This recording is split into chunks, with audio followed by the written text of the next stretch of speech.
I wish Catholics understood about evangelicals. I wish they understood that they are allies.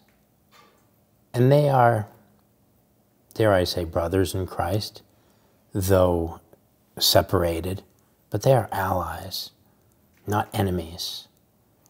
And I'd even take that a step further. You know, we have but one enemy. You know, we wrestle not against flesh and blood, right? And so what I wish for my Catholic brothers and sisters is to recognize that there are allies with their Protestant brothers and sisters, and there should be dialogue. And we should see what we agree on, and more importantly, or as importantly, what we disagree on. You know, like I said, talking about the issues of what is the church. That's a really big discussion to be had. And it should be had. It should, and it could be had. What I wish for evangelicals to recognize about the Catholic Church is that it is a church established by Jesus. And the most important thing is to ask the questions, to study the church fathers.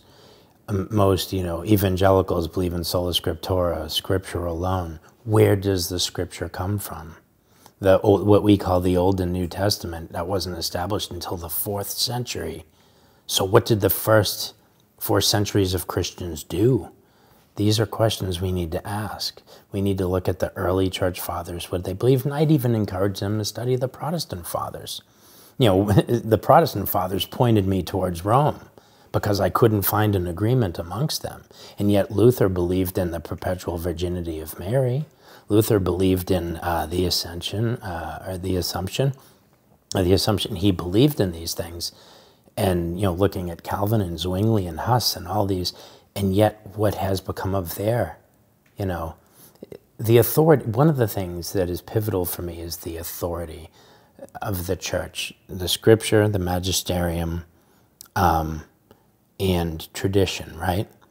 Even Protestants, if they would really stop and pause, they have the same. If you're a Calvinist, you believe how Calvin understood the scriptures, but you have Calvinists and you have their own church fathers, their own body. So which, again, at the end of the day, which one? We go right back to Jesus himself, and that's where we need to go.